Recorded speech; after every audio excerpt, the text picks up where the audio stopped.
Jessica's POV. Eh di hindi. Nagpupuyos pa rin ang kalooban niya sa sinabi nga ng lalaki sa kanya kanina. Kung makapagsalita, kala mo hindi ma-inlove sa kanya sa future? Tingnan natin, Pogi. Mariin niyang bulong sa kanyang sarili. Lalo pang pinagigihan ni Jessica ang pagsayaw sa gitna ng entablado. Dumarami ng customers at malamang na marami siyang makakatlog ngayong gabing ito. Nang umalis kasi siya ng mall kanina, sa club di na siya dumiretso.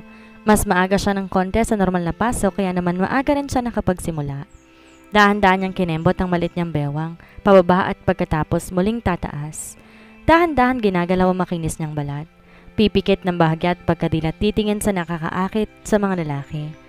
Napangisi siya na may lalaki hindi pa ganon katanda pero hindi na rin naman masasabing bata ang lumapit sa kanya. Kumuha to ng 1,000 habang seryosong nakatitig sa kanya. Sa wakas naman at may tinablan na sa kagandahan ko. Impit niyang sabi sa kanyang sarili. Bahaga pa siyang lumapit hanggang sa dulo ng stage para mas mapalapit sa lalaki na naghihintay sa kanya. Saan mo balak isiksik yan? Tanong niya sa boses na kaakit-akit.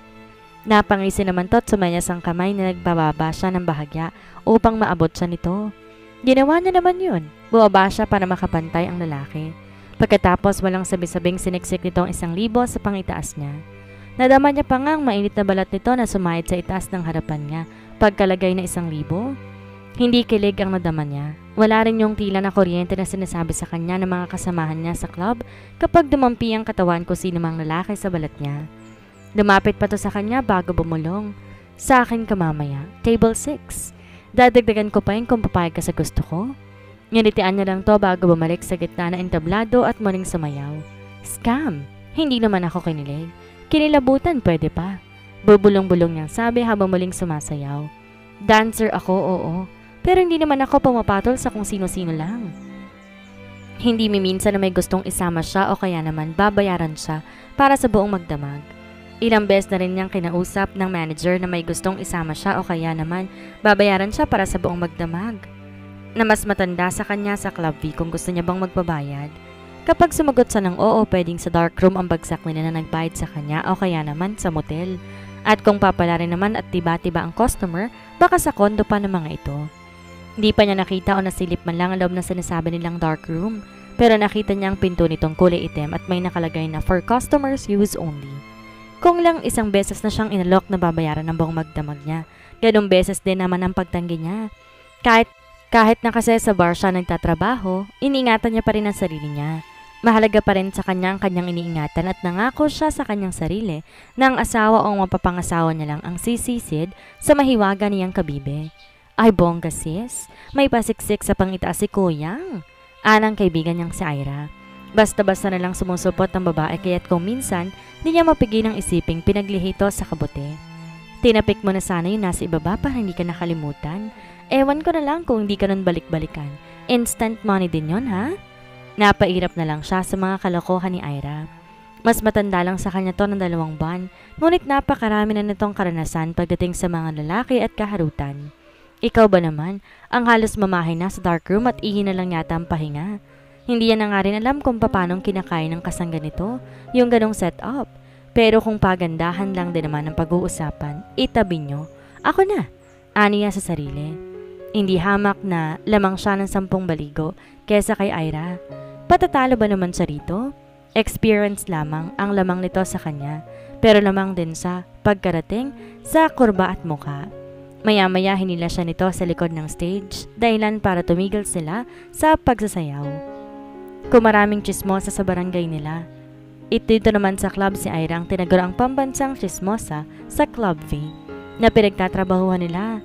Fresh na fresh at advance. Sa advance pa ang Ira konsumika. Maiba pala ako, di ba gusto mong mag-aral ulit? Kuryosong tanong nito sa kanya habang nakabamewang at nakatitig sa kanya. Chismosang chismosa lang ang datingan ha. Sana, kaso hindi pa kaya.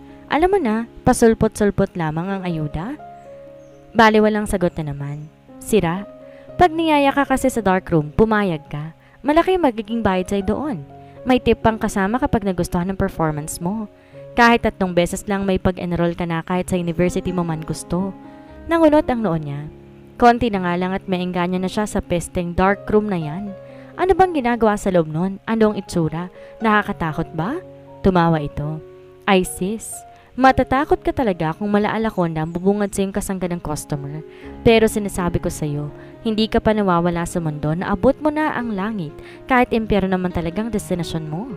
Muli itong tumawa kahit na siya naman ay nakamaang lamang. Ano ba yan, Jessica? Wala ka man lang reaksyon? Masyado ka namang pabirhen? Napairap siya.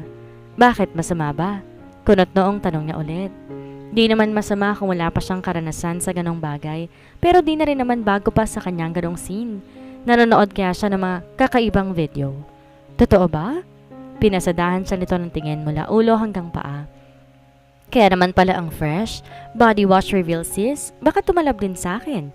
Tide bar, pangpaputi ng budhi. Ani niya at iniwan na to. Walang mangyayari sa kanya kung makikipagchismisan lang siya kay Ira. Bukod sa wala naman siyang mapapala dito, hindi pa siya matututo. Bago siya bumalik ng dance floor, nag-iba na ang tugtog. Naging malamyos na iyon at tila ba makapanindig balahibo. Iba na rin ang kulay ng disco light. Ibig sabihin ng star of the night na ang mag-isang sasayaw doon. Yun na rin ang oras para libutin nilang club para humanap ng mababaruutan. Pero dahil may gusto na mag-table sa kanya, doon na lang siya pupunta at di na mapapagod pa para magpa-cute sa customers. Naka-plaster sa labi niya mapang-akit ng ngiti na matagal niya nang kinabisa. Habang papalapit sa table 6, may 3 lalaki din doon na nagiinuman habang masaya nag-uusap. Ang dalaway kapwa may kalong-kalong na babae habang isa na may ang lalaking lumapit sa kanya kanina at siniksikan siya ng 1,000. Malapit siya sa mesa ng mga ito nang bigla may humawak sa kamay niya at bahagya siyang hinila. Where are you going? Napatingin siya sa kamay nito na nakahawak sa kanya bago dumakong paningin niya sa mukha nito. Pogi? Hindi makapaniwalang sambit niya. Bakit nandito ka na naman? Problemado ka ba ulit? Sunod-sunod niya pang tanong.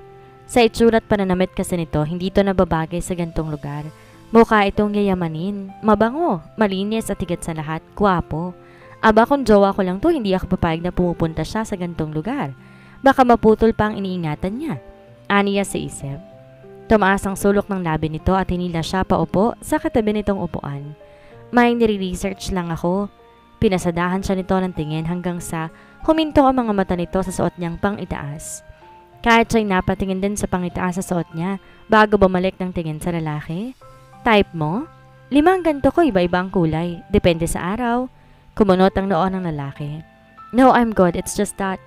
Kinuha nitong 1,000 nakasiksik sa pang-itaas niya na nakikita ang kalahati. Bakit may pera ka dito? Wala ka bang bulsa? Kuryosong tanong nito. Natigilan siya at napaawang ang labi nang maramdaman niya ang bahagyang pagsagi ng kamay nito sa balat niya. Hindi ganon ang nararamdaman niya kanina nung isiniksik ng lalaki 1,000 sa kanya. Pero kay Pogi, kilabot, kuryente. Yun ba yung sinasabi ni Ira? Wala sa loob niyang sabi. Ha? What are you? Di na nito natapos pang nais nitong sabihin nang walang sabi-sabi tinapik niya ang nasa pagitan ng mga hita nito. What the? Footlong naman. Gulat na sambit niya. Pero hindi niya maintindihan kung bakit niya tinapik ang kasangga nito. Napakagat labi siya na mapagtanto niyang ginawa niya. Ay, sorry. Nadala lang. May ni-research lang din ako. Palusot niya. Ni-research? Kunot noong tanong ng lalaki bago nagpakawala ng buntong hininga. Now I wonder kung gusto mong malaman ng tungkol sa natigilan to at bahagyang lumapit sa kanya. Dahil sa kasangga ko? Ah, wala. Ano kasi, wala yun. Naputo lang sasabi. Yeah? Nang biglang pamaloob ang palad nito sa suot niyang pang-itaas. So kapag ginawa ko to, okay lang sa'yo. Nawala lang to at kalimutan mo na lang? Anito habang nakalapat pa rin ang palad sa harapan niya. Damang-dama niya ang init no na para ba naghahatid sa kanya na napakaraming voltahe ng kuryente. Pakiramdam na tayong sa mga kasamahan at kaibigang si Ira niya lang nakariringgan. Napasinga pa siya at napapikit ng dahan-dahan nitong bawiin ang kamay nitong nakalagay sa pang-itaas niya. Laking gulat na lang niya nang gawarin nito na maganghag ka ng balikat niya bago bumulong. Dark room. Now. Dark room? Nauutal niyang tanong. Kahit nga yata kulangot niya hindi siya marinig. Dahil bukod sa halos pabulong ang pagkakatanong niya, para siyang tuod kung magsalita. Inawakan ng lalaki ang braso niya at marahan siyang hinila. Teka, sandali lang naman eh. Hinila niya rin ang braso niyang hawak nito at umatras ng kaunti. Masyado ka namang nagmamadali. Hindi pa nga tayo nakakapag-warm up, gusto mo, laban na kaagad? Papahingahin mo naman muna ako. Mababali ng tadyang ko kakasayaw eh. Saka masakit na yung paa ko. Tinaasan lang siya nito ng kilay na parabang di ka panipaniwala ang mga sinabi niya. Mukha rin tong di interesado sa mga pinagsasabi niya. Mag-getting to know each other muna tayo. Ano, G? Dugtong niya pa. Marahang minasahin ng binata itong ilong saka tumingin sa kanya. Sa kondo ko na lang tayo para mas maayos ang pahinga mo. Anito at pinasadahan siya ng tingin mula mukha hanggang paa bago maling bumalik sa mga mata niya. Ano ka ba rito? I mean, don't get me wrong pero dancer, pagpuputol niya. Fun buddy, sabi ng mga mayayamang customers. Bayaran naman tawag sa akin ng mga chismosa naming kapitbahay at peste sa mga inggiterang wala namang ambag sa buhay ko. Pero kung mangialam, akala mo silang dahilan kung paano ko nabuo. Iningusan niya ito at titiningnan. Ikaw nang bahala kung anong gusto mong itawag sa akin. Gandahan mo para maiba. Jessica. Anitong nagpatigil sa kanya. That's your name, right? Tumango siya. Di yon ang itatawag ko sa'yo. Bahagya lang umawang ang labi niya dahil sa sinabi nito. Di sila lubusang magkakilala pero wala siyang makita na anumang panguhusga sa mga mata nito. Dito tulad ng iba na unang kita pa lang sa kanya, kama na agad ang gustong maging destinasyon nila at higit pa roon. Parang baliwala rito ang klase o uri ng trabaho niya, kahit saan tignan at balibag rin man ito ng pang-ibaba niya. Isa pa rin siyang Magdalena sa mapanghusgang mata ng iba. Pero bakit sa lalaki parang mas mataas pa siya sa kalapati? Parang normal lang siyang babae na dapat igalang. Sa bagay, maganda siya. Yan talaga ang walang duda. Yan lang naman ang kaya niyang iambag, ang kagandahang taglay niya. Hindi niya tuloy maiwasang tanungin to dahil sa sobrang kakuryosohan. Bakit ba mabait ka sa akin? Nagtatakang tanong niya. Ano bang pangalan mo? At ano rin ba ang ginagawa mo dito? Umamin ka nga, type mo ba ako? Kasi kung oo, sabihin mo lang pwede naman natin pag-usapan yan. Hindi pa rin nagbagong reaksyon ng lalaki. Seryoso pa rin to habang nakatitig sa kanya. Hindi ako mabait. Seryosong sagot nito sa una niyang tanong bago tumikhim. Adam, that's my name. And no. Ngumisito at muli siyang hinawakan bago mumulong na dinig niya naman. Sasabihin ko ulit sa'yo, hindi kita type. Kagad na nag-init ang dugo niya sa huling sinabi ni Adam sa kanya. Okay na sana pero may pagbawi pa talaga. Aminado naman siyang maganda siya. Papakabog ba siya? Syempre hindi. At totoo naman kasi talaga Pero hindi niya matanggap na sasabihin sa nitong hindi siya type na para bang kasalanan niya. Sira ka naman pala Siyang humawak sa kamay nito at tinila si Adam paalis ng club. Kung di mo pala ako type, bakit mo ako niayaya sa darkroom? Sa kondo mo? Napangisi siya. At kung akala mo naman tatanggi ako, pues ano bang hinihintay mo? Arat na makarami. Di niya na binitawan pang kamay ni Adam at tinila na paalis ng club V. Di pala type ha? Tingnan natin pogi dahil bago sumapit ang bukang liwayway. Hindi lang talaga basta type ang mararamdaman mo sa akin. Perfect wife na ako sa iyong paningin. Alaya sa kanyang isip bago ngumisi. Pagkaalis nga nila ng club, huminto si Jessica at nilingon si Adam. Nagtataka siya dahil hindi naman ito mukhang ordinaryong tao lamang. Kung tutuusin, mukha talaga itong galing sa mga may sinasabing pamilya. Rich kid kung sabihin ng iba. Para yung classmate niya ng elementary na may lunchbox na nalaman, pandesan lang naman ang laman. Kaya naman, nasaan ang kotse mo? Kuryosong tanong niya rito para masagot ang bumabagabag sa isipan niya. Natigilan naman si Adam at kumamot sa batok bago nag-iwas ng tingin sa kanya. Wala. Bagsak ang bibig na napatingin sa rito. Inihintay pa mga paliwanag na sasabihin ito sa kanya. Sabi ko naman sa'yo, 2 years from now, saka pa lang ako magiging bilyonaryo. Kaya naman sa ngayon mag-commute na muna tayo, okay lang ba yun sa'yo? Seryoso ba? Pinasadahan niya ito ng tingin bago nilapitan. Yang damit mo, original Lacoste yan kahit bukang simple. Yang relo mo, Rolex. Hindi ako sigurado kung magkano pero tingin ko mahal. Yung sapatos mo naguhumiyaw naman na Balenciaga. Paglalahad niya. Di ka rin mukhang mahirap. Lalo na ang pagbabasihan ay kilos, pananalita at tindig. Tapos sasabihin mo sa akin, nag-commute na lang tayo dahil wala kang sasakyan? Niloloko mo ba ako? Hindi kita niloloko at nagsasabi ako ng totoo. Kung ayaw mong maniwala, okay lang. Hindi naman kita girlfriend para pasigatan. Isa pa. Nginisihan siya nitong parabang aliw na aliw sa kakagahan niya. Sino bang may sabi sa'yo na may sasakyan ako? Natigilan siya. Oo nga naman. Sino ba naman kasing peseng nagsabi sa kanya na may sasakyan tong si Pogi? Ang ngiti at kaangasang nakaplaster sa labi niya, nauwi sa ngiwi. Ano kasi, pakiramdam ko lang. Ani ang medyo nahihiya at napayuko na lamang. Muli siyang hinila ni Adam at sa pagkakataong yon, naramdaman niyang may nilagay ito sa kanya.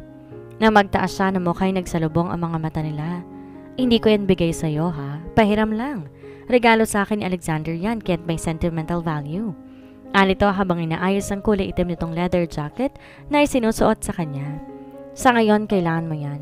Ayoko mapaaway sa pampasaherong jeep. Sakali mang bastusin ka dahil sasakay na roon na nakapangitaas lamang. Sa sobrang paghanga kay Adam, napayakap na rin siya rito. Ito kasi ang unang pagkakataon na may taong nagbagandang loob para takpan ang katawan niya para hindi siya maging tampunan ng tukso at maging takaw gulo. Kung ang iba'y hahayaan siyang tila walang saplot sa mata ng iba, si Adam hindi. Salamat. Halos pabulong niyang sabi.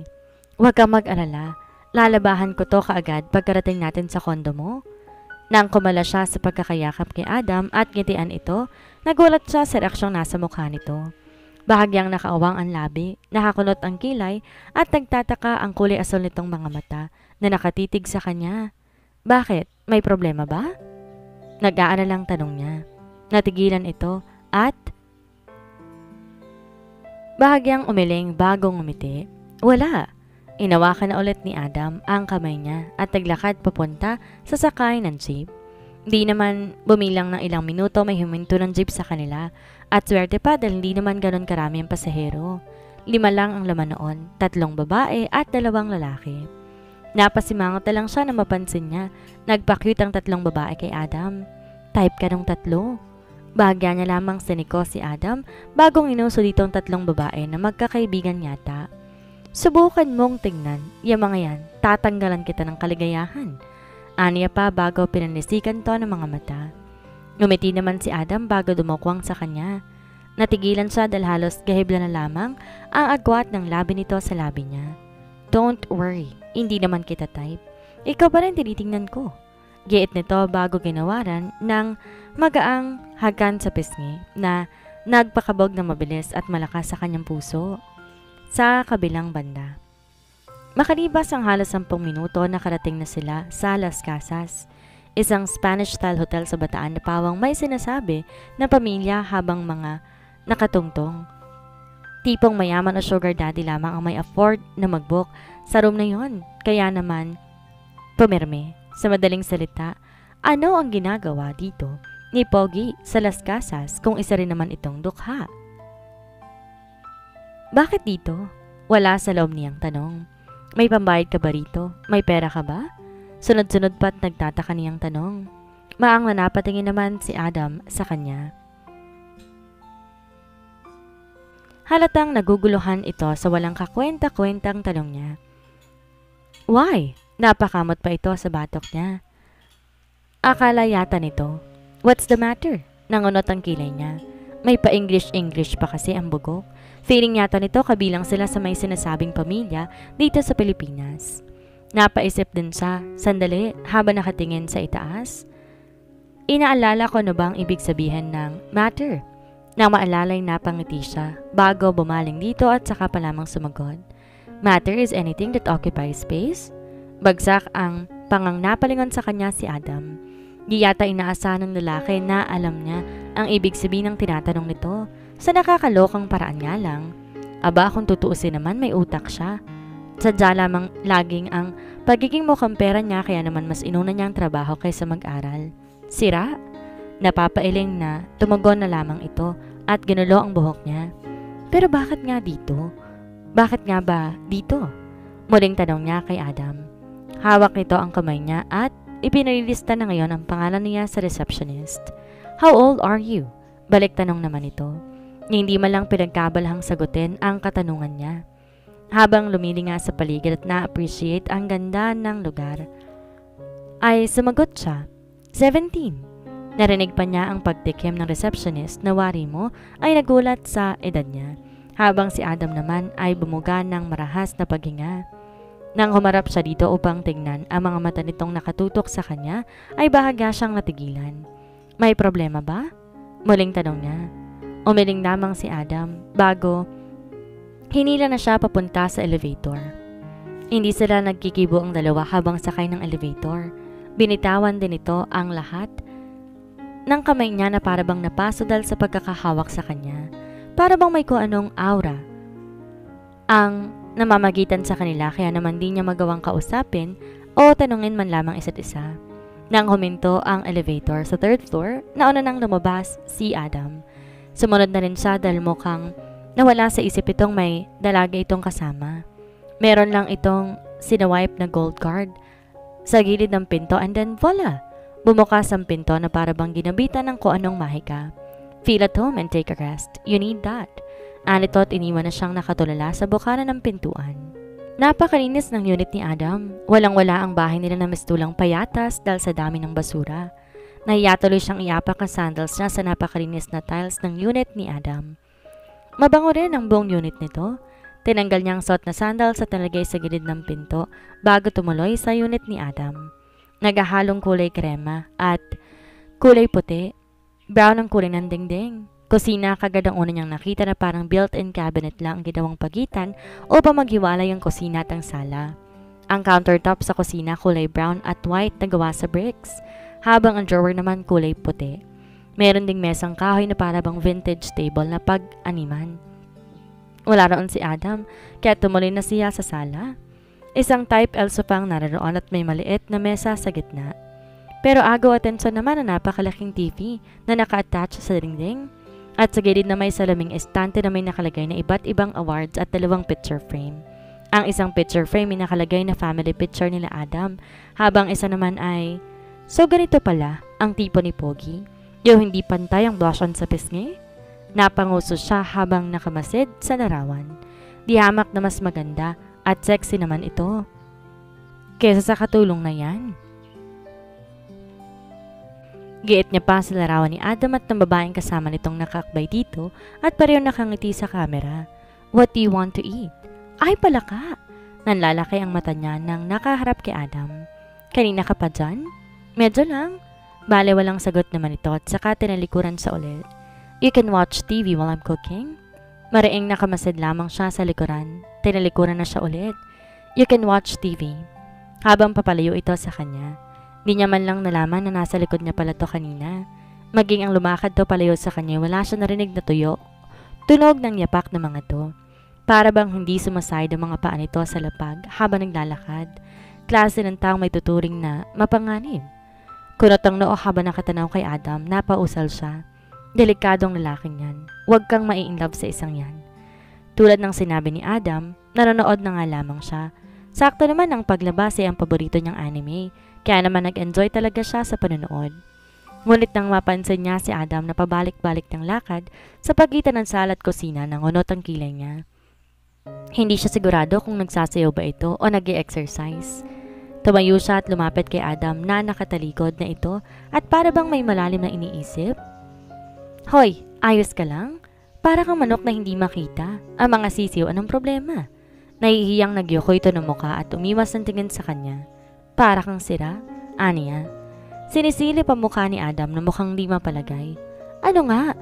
Well, hindi ako marunong magsaing. Nahihiyang sagot nito sabay kamot sa batok. Namala pa ng bahagya ang pisngi nito bago bumuntong hininga. Malaking problema nga yan. Napatingin si Adam sa kanya. Nagtatanong ang asol nitong mga mata. Marunong ako magsaing kaya lang mahalang talent fee ko eh. Ngumiti siya sabay kindat na kinaawang ng labi nito. Pero para sa'yo, libre na lang. Ngayon lang ha, next time may bayad na. Di niya na inintay pa ang sagot ni Adam sa kanya. Nagtatanong ang asol nitong mga mata. Marunong ako magsaing. Para sa'yo, libre na lang. Mahinahong tinuro din ni Adam sa kanya kung paano gamitin at i-operate ang mga gamit sa kusina. Nang matapos si Adam sa nagluto nitong pangmalakasang ginisang baka na nasa lata at sunny side up egg na butas naman ang dilaw sa gitna, nagpaalam to para maligo. Hinugasan niya ang ginamit nila sa pagluluto at isa-isang inihanda ang mga gagamitin nila sa pagkain. Kulang 20 minuto lang naligo si Adam pagkatapos lumabas na rin to at lumapit sa kanya. Sa sobrang gwapo at bango nito, muntik na yata niyang makalimutan na gutom siya. Amoy pa lang kasi ni Adam, busog na siya eh. Sakto rin naman ang pagbalik nito sa kusina, nakapagkain na siya. Si Adam na lang ang kulang para mabusog siya ng tuluyan. Hinila niya ang upuan sa tapat ng upuan ni Adam at umupo. bago inabutan ito ng kanin ng umpisa nitong tsibugan. Kinuha naman ito ang baso at sininin niya ng juice sa kaininom. Kumain ka ng marami, mahal, para may lakas ka para mamaya. Ayoko manghina ka at magkasakit.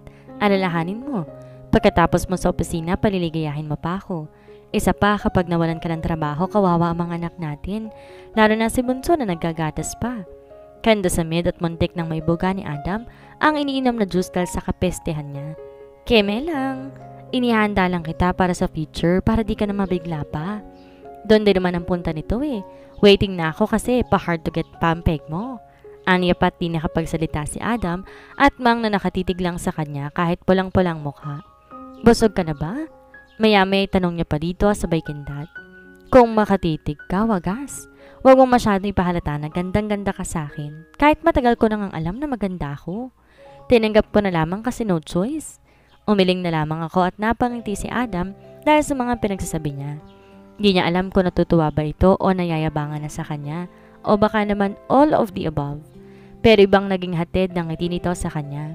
Kinilig yata pati nasa ibaba niya eh. Kusan ka masaya? Napatingin sa kay Adam na magsalita ito pero hindi naman na nakatingin sa kanya. Libre lang ang mangarap. Kaya naman mangarap ka na lang ng marami. Dugtong pa ng lalaki.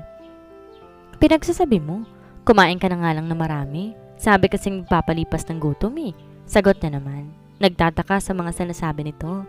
What I mean is, umarap to sa kanya at sinilubong ang mga mata niya bago nagpatuloy.